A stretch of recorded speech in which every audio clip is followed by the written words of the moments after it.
pelanggan tu bukan imbuhan, ialah sepatutnya ialah dia punya ni ialah apa ni, ialah ejaan. Ejaan untuk pelanggan ialah pelanggan. Okey. Okey. Kita teruskan kepada soalan yang kedua. Soalan yang kedua, risiko yang dihadapi oleh pengguna yang membeli barangan dalam talian, antaranya mereka membayar wang pendahuluan tetapi tidak menerima barangan tersebut. Ni daripada Atirah. Atirah dia kata risiko. Risiko tu ejaan ke imbuhan, Atirah? Ejaan okey. Yang ni ialah ejaan. Okay, lepas itu satu lagi. Imbuhan yang salah.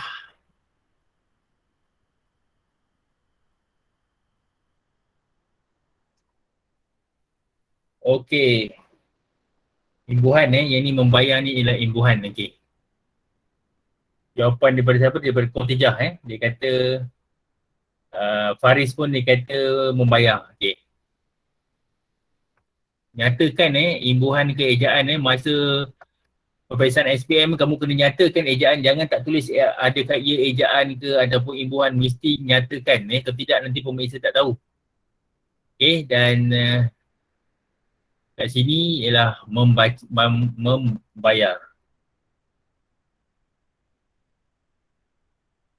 Okey, membayar. Okey. Okey, kita teruskan kepada soalan yang bawah ni. Yang bawah ni dia kata tentang kesalahan kata ataupun istilah. Kesalahan kata ataupun istilah. Istilah tu ialah dalam kata lain yang dipanggil sebagai laras. Kita lihat kat sini, kalau kita lihat kat sini, contohnya laras laras ataupun istilah. Istilah contohnya ialah kita gunakan perkataan macam ekonomi. Ini ialah istilah. Ekonomi. Istilah dalam bidang ekonomi lah Lepas tu istilah lagi, istilah dalam bahagian apa lagi tentang apa lagi istilah dalam bahagian makanan contohnya. Kamu perkataan-perkataan contoh perkataan yang kamu kata contohnya ialah acuan. Ini ialah istilah. Kat sini kamu kena, apa yang kamu kena buat ialah kamu kena kenal pasti manakah istilah yang tidak sesuai digunakan. Istilah yang tidak sesuai digunakan dan kamu kena kenal pastikan apakah istilah yang sesuai bagi menggantikan istilah yang salah tersebut. Okey, kamu cuba dulu cari istilah, jangan cari kata bahasa. Kita fokus kepada istilah dulu.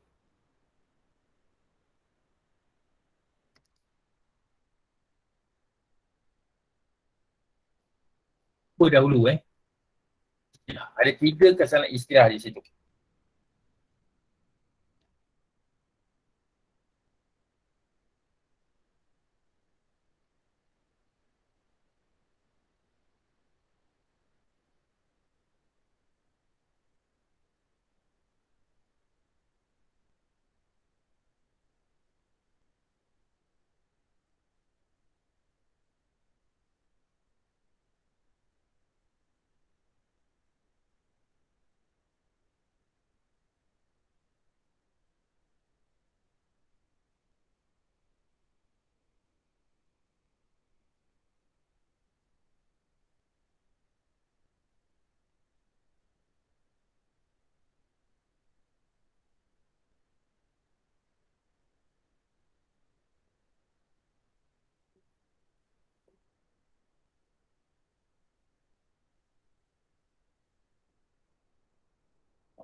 istilah yang tak sesuai digunakan.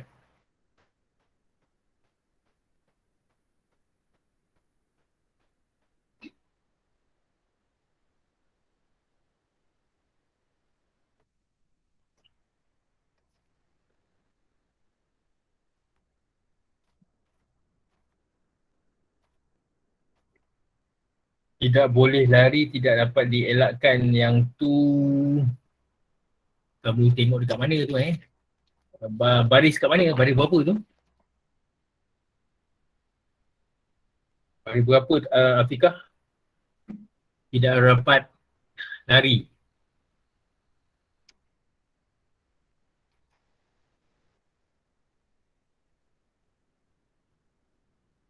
Istilah tu cikgu kan dah terang tadi, dalam bidang ekonomi istilah yang digunakan contohnya ialah perkataan, contohnya ialah perkataan inflasi. Inflasi apabila barangan naik, barangan naik, itu dipanggil sebagai inflasi. Inflasi itu ialah istilah dalam bahagian dalam bidang ekonomi. Daniel faham tak? Haziq faham tak? Ataupun deflasi, harga menurun dalam bahagian ekonomi. Apa lagi, ada banyak sebenarnya istilah. Contohnya dalam bahagian geografi. Istilah contohnya, perkataan contohnya khatulistiwa. Itu ialah istilah. Ilustrasi. Okey, kat sini kamu kata dekat, okey, kat mana tu?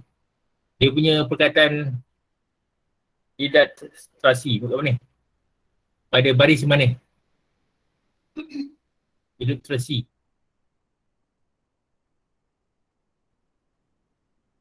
Cikgu nak kamu carikan daripada petikan. Manakah istilah yang tidak sesuai digunakan? Daripada petikan. Perkataan itu tak sesuai digunakan untuk ayat tersebut.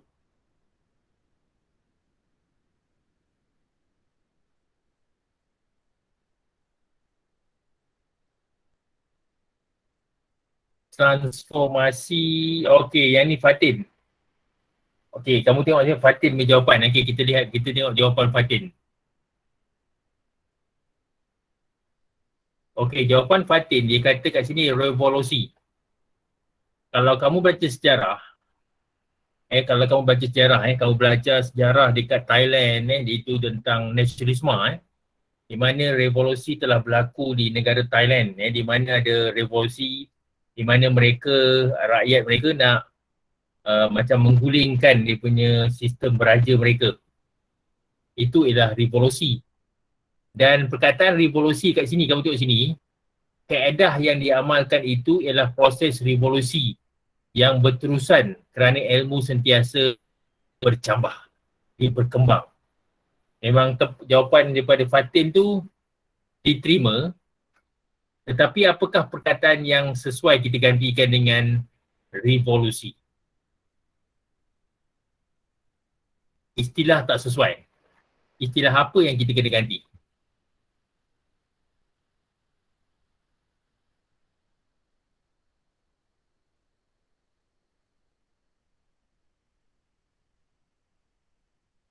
Istilah apa yang sesuai kita gunakan?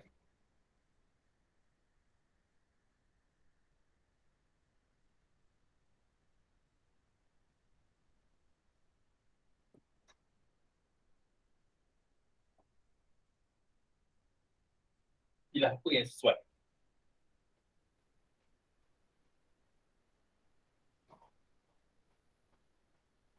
Apakah perkataan yang kamu boleh gantikan dengan revolusi?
Ya betul, Faris. Boleh, Faris. Betul jawapan kamu. Kita gantikan dengan evolusi. Evolusi maksudnya ianya berkembang daripada satu titik kepada titik yang lain. Dia bercambah.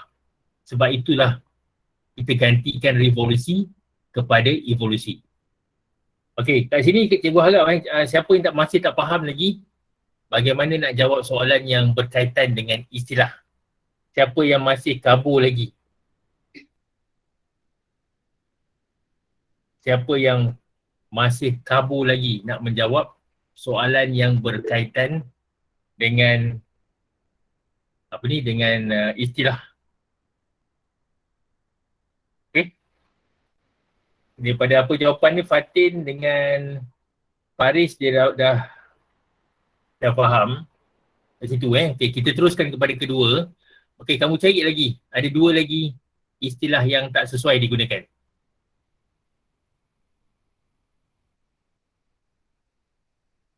Betul, atirah.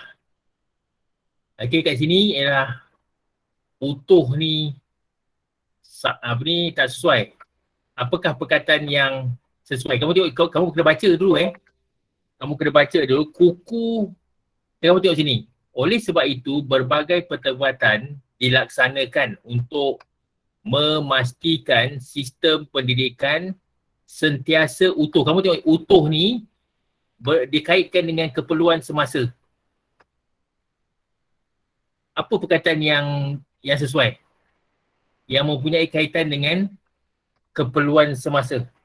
Kukuh tak ada melibatkan, tak ada kaitan dengan keperluan semasa. Yang apa? Yang stabil tak ada kaitan. Tak ada yang menunjukkan keperluan semasa. Kalau kita belajar IT, kita belajar sistem maklumat, kenapa kita kena belajar teknologi-teknologi baru? Kenapa cikgu beri soalan? Kenapa kita kena belajar teknologi-teknologi baru? Kenapa? Kenapa kita kena belajar walaupun kita dah belajar tapi ada banyak teknologi, kenapa kita masih kena belajar lagi?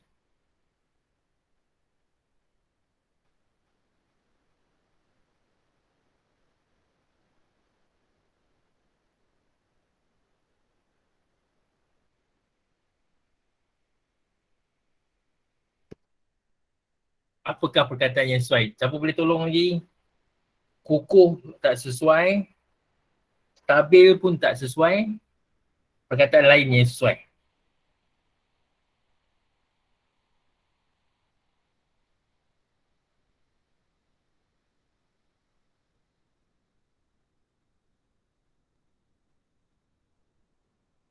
Siapa boleh jawab?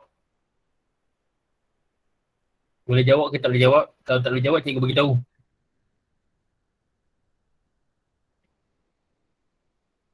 Okey, Amir. Betul, Amir.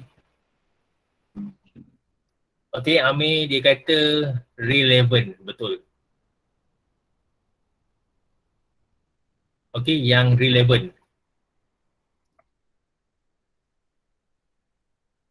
Okey, yang relevant. Kamu tengok sini. Kenapa ia relevan betul? Kenapa? Kerana ianya mengikut keperluan semasa. Sebab itulah penggunaan perkataan relevant. Bukannya perkataan utuh di sini. Okey? Okey, yang terakhir sekali. Ada satu lagi kesalahan istilah. Satu lagi.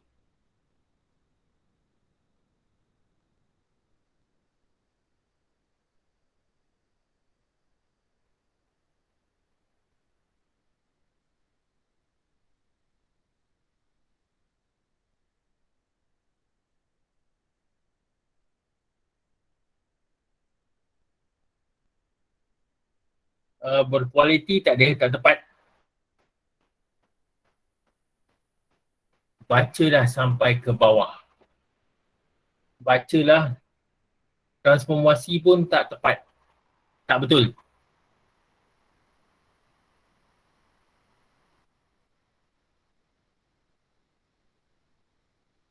Okey, ni Haziq. Okey, Haziq. Okey, Haziq. Faris dan Fatin Atirah, betul. Jawapan dia adalah inspirasi.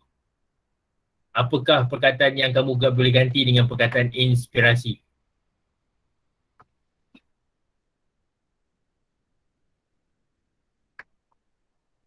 Apakah jawapan yang sesuai kita gantikan?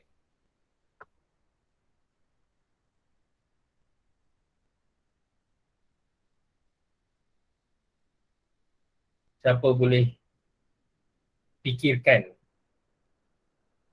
perkataan yang sesuai kita gantikan dengan inspirasi?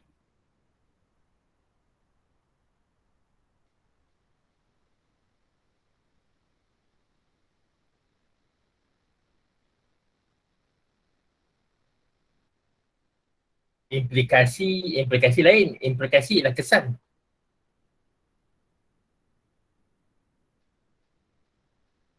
Implikasi tak boleh. Matlamat tak boleh.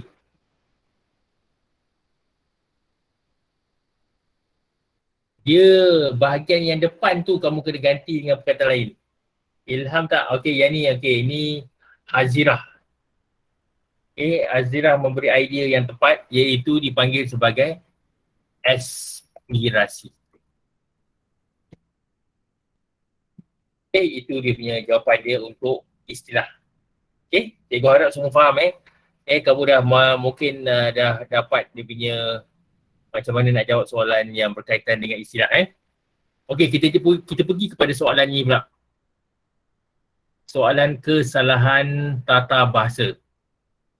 Kamu carikan 3 kesalahan tata bahasa pada petikan yang tadi.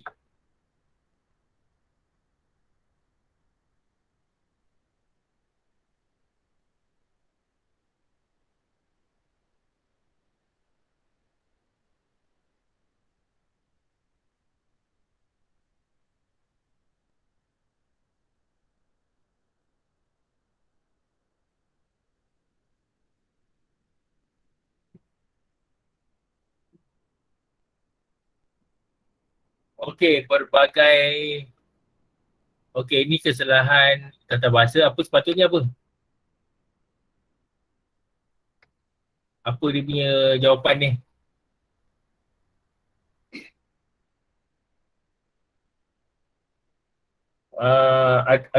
Afikah? Apa jawapan ni? Kalau kamu kata berbagai apa?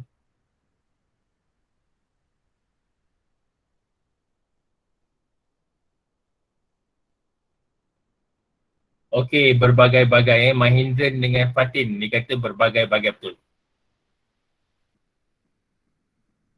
Berbagai-bagai. Lagi. Terusnya lagi. Tata bahasa tata bahasa. Kita lihat kat sini apa yang ditulis oleh Fatin dia kata daripada dari sini kita lihat kat sini. Kita ganti dengan apa ni? Kita ganti dengan apa?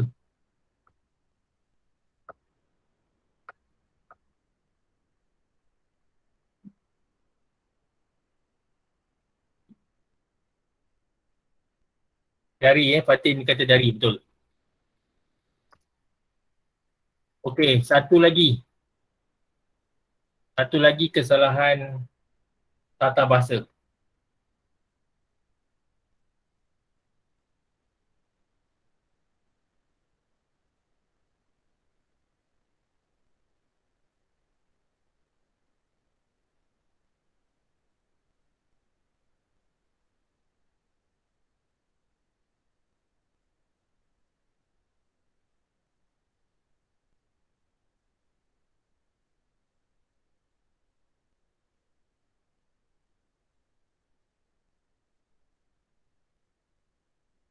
Satu lagi kesalahan tata bahasa.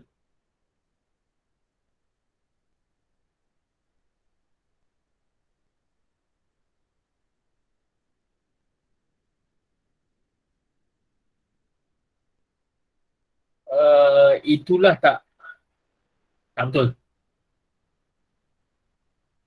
itulah kepada itu tidak betul.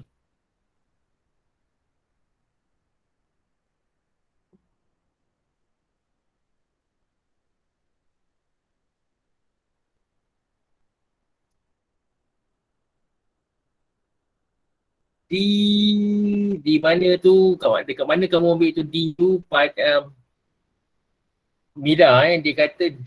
D dekat mana? Baris mana? Baris di mana? Amira, baris di mana?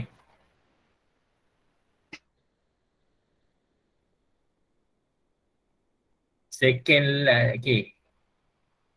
Okay, kamu kata D. Kamu tukarkan kepada,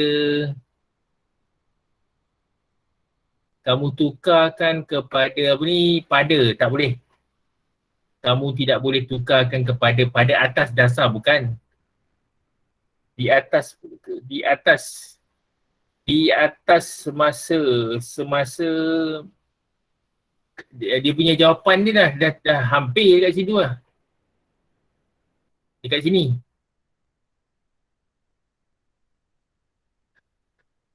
Apa jawapan yang betul ni kat sini?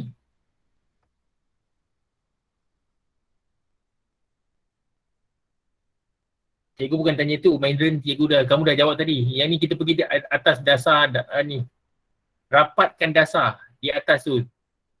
Tak payah. Kamu gugurkan D kat sini. Atas dasar saja. Betul. Amir kata betul. Kita ambil jawapan ni adalah atas dasar. Kita gugurkan D di situ. Jadi jawapan ni adalah atas dasar. Gugurkan D. Okey, teruskan lagi, kita pergi kepada soalan yang bawah ni. Soalan yang bawah ni kamu lihat kat sini ialah tentang peribahasa. Peribahasa.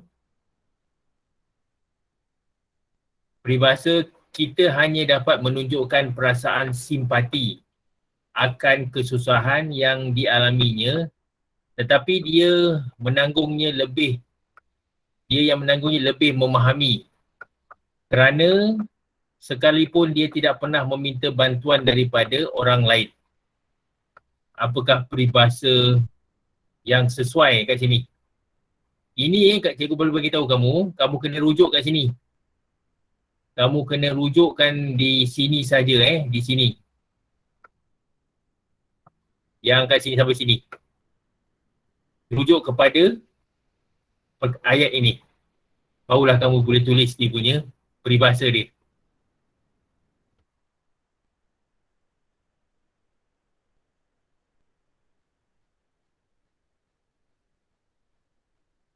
Okey, ni daripada Fatin, betul. Okey, berat. Okey, Afiqah pun betul. Berat mata memandang.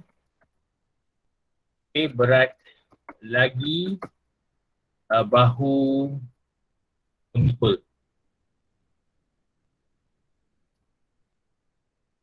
Okey, cukup. Okey, kita pergi kepada soalan yang kedua. Kita hendaklah berbelanja mengikut kemampuan diri sendiri. Okay, yang ini kamu kena fokuskan kepada sini. Okey, sampailah ke sini.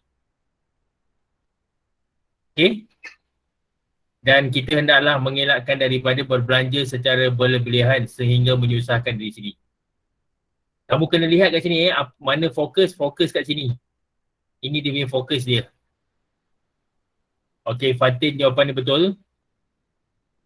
Okey, ukur baju pada badan sendiri. Okey, ukur baju pada badan sendiri. Okey, cukup. Okey, kita jawab dulu soalan yang bawah ni. Okey, yang bawah ni kamu lihat kat sini.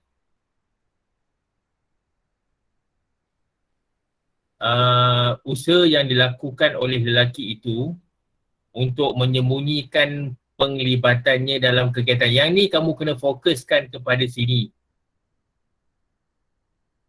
Fokuskan daripada sini sampai di sini. Maksud dekat sini, dia ni buat kerja sembunyi-sembunyi. Dia tak nak orang tahu dia punya kegiatan dia. Itu maksudnya. Dia apa dia punya peribahasa yang sesuai. Tak boleh. Itu kamu dah jawab ke sini. Ini kamu dah jawab ke sini lah. Apa ni, Afikah. Kamu dah jawab ini. Kegiatan ni. Bukan. Cikgu kata tadi, usaha tu dia menyembunyikan keterlibatannya. Ini Mahendra ni betul. Jawapan dia betul. Bagai klip-klip. Bagai klip-klip terbang malam. Maksudnya, kamu kata tengoklah klip-klip malam-malamnya terbang. Siang kamu tak nampak kan? Dia cuba nak menyembunyikan diri kan? Supaya penglibatan dia tidak diketahui oleh orang lain. Itu maksud dia. Okey. Kita teruskan menjawab soalan lain pula. Okey, yang ini kamu lihat ni. Cikgu ini cikgu akan fokuskan kepada Lieutenant Anan Wirabangsa. Sebenarnya Lieutenant Anan Wirabangsa ni adalah fokus kepada pelajar-pelajar yang datang daripada Kuala Lumpur, Negeri Sembilan dan Selangor. Okay? Tak apa. Apa yang pentingnya ialah kamu kena tahu bahan memang berbeza. Bahan memang berbeza tapi cara menjawab sama je. Okay? Yang tu yang kamu kena ingat. Okey, cikgu nak kongsikan dulu daripada ni daripada mula-mula ni. Okey, kamu lihat kat sini.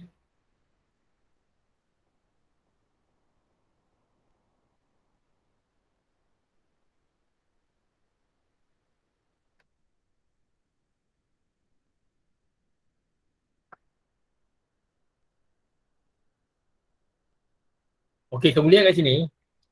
Lieutenant Anan ni, nanti cikgu akan beritahu kamu, Lieutenant Anan Wirabangsa ni memang fokus kepada pelajar-pelajar yang datang daripada Selangor, wilayah Persekutuan Kuala Lumpur, wilayah Persekutuan Putrajaya dan Negeri Sembilan. Dan pelajar-pelajar kat sini dia kena baca ni. Sebabnya soalan ni akan fokus kepada ni. Lieutenant Anan Wirabangsa. Itu di sini. Manakala negeri yang lain, kita lihat satu-satu dulu.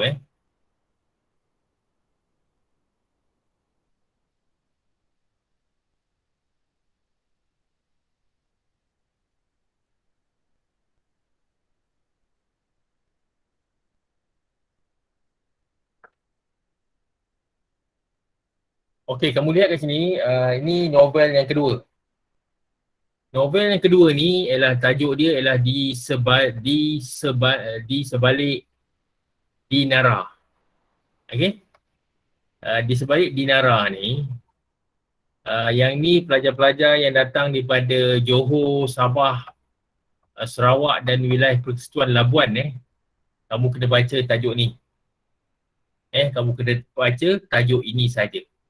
Untuk novel dia. Okey? Itu yang kedua. Okey, kita pergi kepada yang ketiga. Yang ketiga.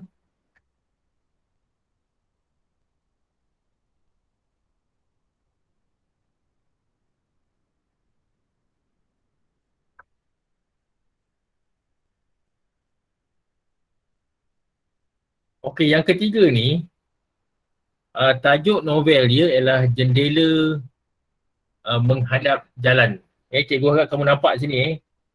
Dan pelajar-pelajarnya daripada negeri Perlis, Kedah, Pulau Pinang dan Perlis. Dan Perlis lah. Tiga buah negeri ni. Dia baca ni. Jendela Menghadap Jalan. Okey. Jendela Menghadap Jalan. Okey, itu nombor 3. Dan yang terakhir sekali.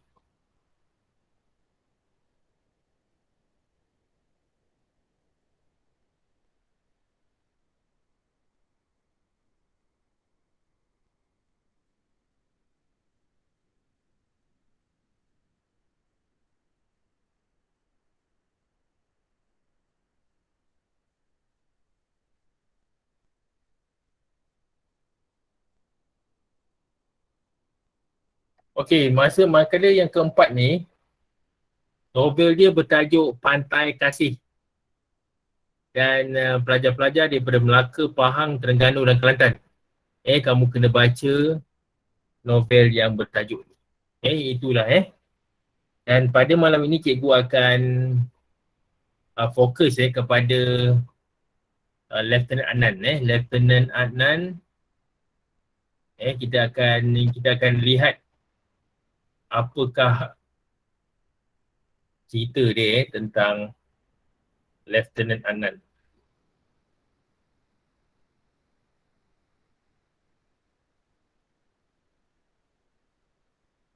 Okey, yang ni kamu lihat kat sini. Bila kamu baca novel, kamu kena tahu dia punya sinopsis dia. Kamu kena baca sinopsis dia. Lepas itu, kamu kena baca lagi dia punya intipati dia. Dan setiap bab dia ada buat dia punya ringkasan dia. Setiap bab. Contoh kat sini, bab 1 tentang darah pahlawan. Dia ceritakan tentang darah pahlawan dalam bab yang pertama. Okey, dan ada 34 bab sebenarnya dalam novel Lieutenant Adnan ni. Lepas tu kamu kena tahu apakah dia punya tema dia punya persoalan dia, kamu kena tahu. Dan kamu juga kena tahu dia punya watak dia, siapakah watak utama dalam cerita tersebut. Contohnya watak utama dalam cerita Lieutenant Adnan ni adalah Lieutenant Adnan itu sendiri. Lepas itu kamu juga kena tahu dari segi bagaimana plot itu, bagaimana binaan plot. Dalam sesebuah novel, pertama dia ada bahagian permulaan dia. Di mana pembaca akan diperkenalkan kepada watak utama iaitu Adnan. Itu yang pertama. Dan novel ini dia punya cara dia disusun ialah secara kronologi. Kronologi maksudnya satu persatu daripada tarikh. Daripada satu tarikh, contohnya daripada 10 hari bulan kepada 11 hari bulan, contoh itu ialah cara kronologi. Manakala yang kedua pula ialah perkembangan cerita dia, bagaimana cerita tu berkembang. Dia akan ceritakanlah. Contoh kat sini tentang penduduk kampung Sungai Ramah Dalam, apa yang akan berlaku kat situ. Okey. Manakala yang kedua pula ialah dari segi perumitan. Perumitan adalah berlakunya konflik yang berlaku dalam cerita dalam novel tersebut. Manakala yang ketiga pula ialah berkaitan dengan klimaks. Klimaks adalah kemuncak dia. Apakah yang berlaku? Contoh dekat sini, apabila tentera Jepun mendarat di Tanah Melayu. Dan dia punya peleraian dia. Peleraian ialah maksudnya di akhir dia. Kat sini, apa yang berlaku ialah Lieutenant Adnan telah dibunuh oleh tentera Jepun. Ini ialah binaan plot. Lepas itu, bila kamu nak baca lagi terus, kamu kena tahu apakah teknik-teknik plot. Contohnya, teknik dialog, teknik imbas kembali. Ini adalah teknik-teknik yang cara-cara dia tulis dalam novel tersebut. Lepas itu, kamu kena baca latar tempat, latar masa dan latar masyarakat. Dan juga kamu kena tahu juga apakah gaya bahasa dalam novel tersebut. Novel contohnya penggunaan personifikasi, peribahasa dan hyperbola. Dan yang seterusnya berkaitan dengan nilai-nilai. Nilai-nilai apa yang kamu belajar daripada novel tersebut. Contohnya dalam novel Lieutenant Adnan ni, contohnya ialah tentang kasih sayang. Dan dia menyatakan bahawa Pak Zaidi dan Mak Milah amat menyayangi anak-anak mereka, iaitu Adnan, Abang Ahmad dan Amarullah. Okey, itu yang tentang nilai-nilai. Dan yang akhir sekali ialah berkaitan tentang pengajaran ni. Apakah pengajaran yang kamu dapat belajar daripada novel tersebut? Pertama, contohnya ialah pengajaran hendaklah berani mempertahankan negara, perlu memiliki semangat cinta akan negara yang tinggi dan kamu kena nyatakan contoh dia. Contohnya ialah perjuangan Lieutenant Anan dan askar Melayu membuktikan bahawa mereka memiliki semangat cinta akan negara yang amat tinggi. Okay, itu dia punya pengajaran dia. Dan apa yang cikgu nak kamu sekarang buat, kamu salin dulu soalan yang A dulu. Okay, soalan A ni kamu salinkan dulu. Kita jadikan sebagai contoh.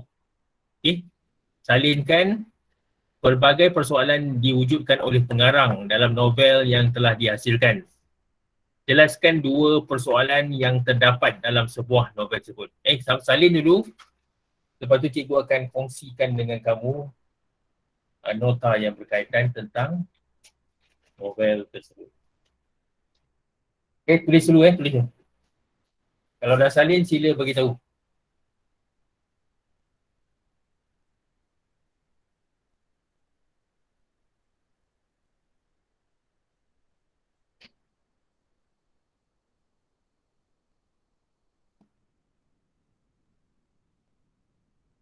Soalan A sahaja, A sahaja.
Kalau dah salin, beritahu A saja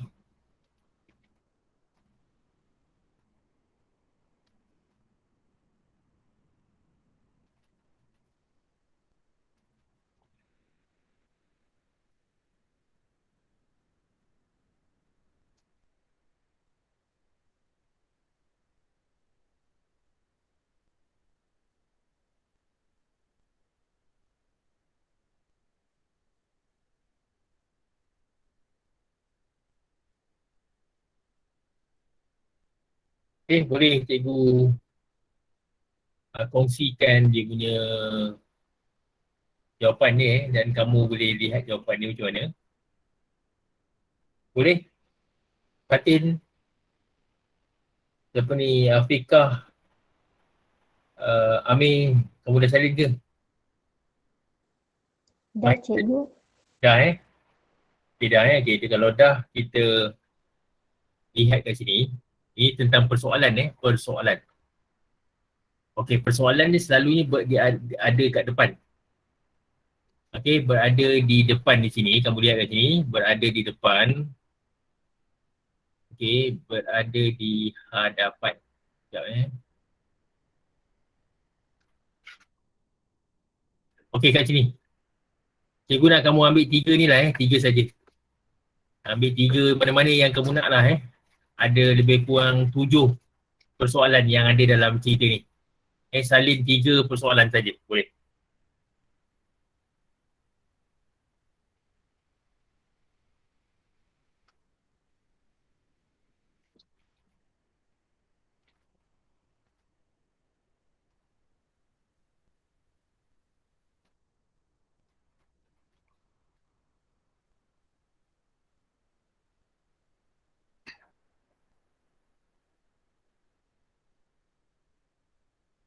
Salin itu saja persoalan saja.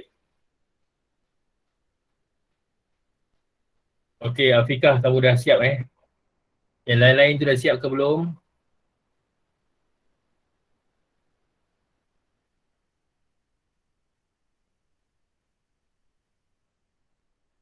Okey dah Daniel dah. Daniel Haziq sudah. Okey, Zulaikha pun sudah Okey, yang lain-lain tu cikgu harap semua dah salin ni sebagai kamu punya macam mana kita nak jawab sebenarnya Okey, kita pergi kepada soalan yang kedua. Okey, soalan yang kedua kamu tengok sini. Soalan kedua ni cikgu catatkan berdasarkan sebuah novel yang anda pelajari.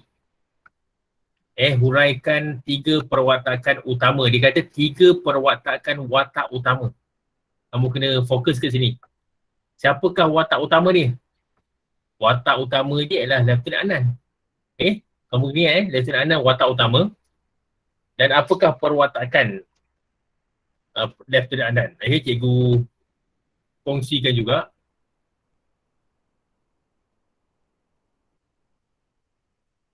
Okey, kamu lihat kat sini. Ada, kamu boleh pilih. Yang F dengan C ni dia dah bagi contoh dah. Dia seorang yang bijak. Buktinya Lieutenant Anan bijak mengesan strategi yang dirancang oleh Lieutenant Rinya Mutubuchi. Apabila beliau mengarahkan beratus-ratus orang tenteranya menyamar sebagai askar Sikh untuk mengelirukan askar Melayu. Okay, itu ialah yang strategik perwatakan yang pertama. Manakala perwatakan yang kedua, perwatakan yang kedua ialah Lieutenant Anan adalah seorang yang berani. Apa yang menunjukkan dia seorang yang berani? Contohnya, Anan berani menerima cabaran remaja kampung Sungai Merap untuk berlawan tinju. Okay, itu adalah perwatakan yang kedua. Manakala perwatakan yang ketiga, kamu boleh tulis kat sini lah. Seorang yang rajin belajar. Contohnya, dia telah melanjutkan pelajarannya di sekolah Inggeris. Belajar di sekolah Inggeris. Kamu tengok sini, Pak Zaidi telah menghantar anaknya belajar di sekolah Inggeris. Itu yang menunjukkan dia seorang yang dikatakan rajin belajar.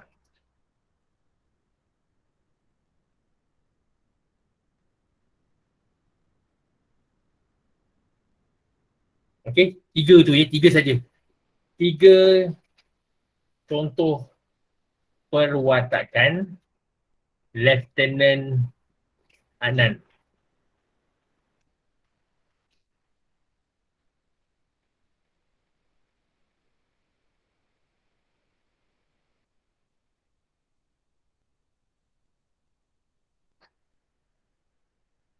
Bila nak jawab soalan yang perwatakan tu, kamu kena bagi contoh juga. Kalau bagi contoh baru dapat markah penuh. Kalau tulis soalan yang strategik, macam mana kamu nak dapat markah penuh? Sila berikan dengan contoh sekali.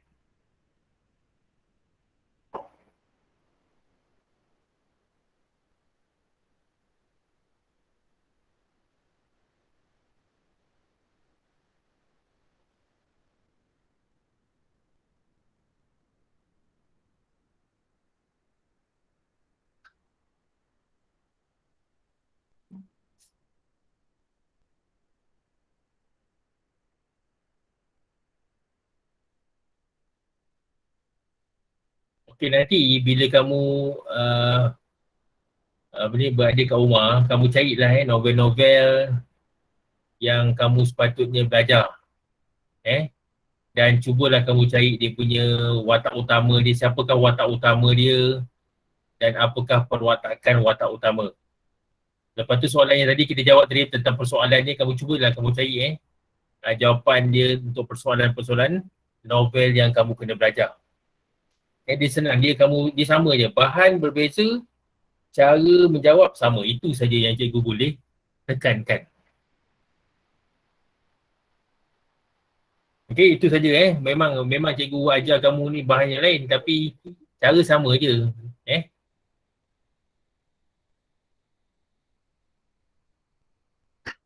Okey okey, yang tu kita dah, cikgu harap semua dah salin apa yang kamu sepatutnya salin. Dan apa yang kita dah ada lebih kurang 4 minit lagi untuk kelas kita pada malam ini.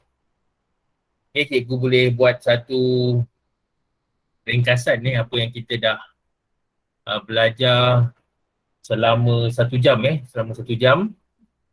Okey, apa yang kita dah belajar tadi Okey, kita dah belajar tadi mula-mula ialah berkenaan tentang yang pertama kita belajar tentang kesalahan ejaan. Cikgu nampak dari segi kesalahan ejaan dan kesalahan imbuhan kamu tak ada mempunyai masalah di sana. Apa yang cikgu dapat lihat tadi, kamu ada menghadapi masalah untuk menjawab soalan yang berkaitan tentang penggunaan kata ataupun istilah.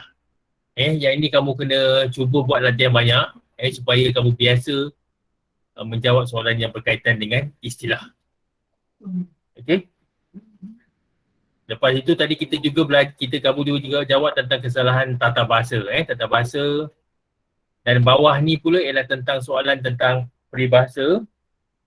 Soalan peribahasa ni kamu kena, kalau ada buku peribahasa lebih baik, cuba bacakan, cuba ingatkan peribahasa-peribahasa dan cuba ingatkan dia punya dan fahamkan dia apakah maksud peribahasa tersebut. Kerana soalan peribahasa adalah soalan yang begitu popular dalam peperiksaan SPM. Kamu kena ingat kalau kamu tak ingat tak boleh jawab soalan ni. Sebabnya ini adalah soalan yang wajib kamu jawab. Okey, yang ini kamu tidak boleh mengenepikan soalan peribahasa. Dan yang terakhir sekali tadi cikgu ada bincangkan contoh novel yang bertajuk Lieutenant Anand Wirabangsa. Wirabangsa, dan ada 2 contoh soalan yang dikongsikan dengan kamu, iaitu jelaskan 2 persoalan yang terdapat dalam sebuah novel yang anda pelajari. Itu yang pertama. Manakala yang kedua pula ialah berdasarkan sebuah novel yang anda pelajari, huraikan 3 perwatakan watak utama yang berperanan penting dalam novel tersebut. Dan watak utama dalam novel tersebut tadi yang tentang Lieutenant Anand ialah Lieutenant Anand itu sendiri. Itulah apa yang cikgu boleh buat ringkasan apa yang kita belajar selama 1 jam pada malam ini. Ada sebarang soalan sebelum cikgu tamatkan kelas kita pada malam ini. InsyaAllah kita akan jumpa lagi pada minggu depan untuk sesi perbincangan lanjut tentang soalan-soalan SPM. Terima kasih semua dan selamat malam dan Assalamualaikum.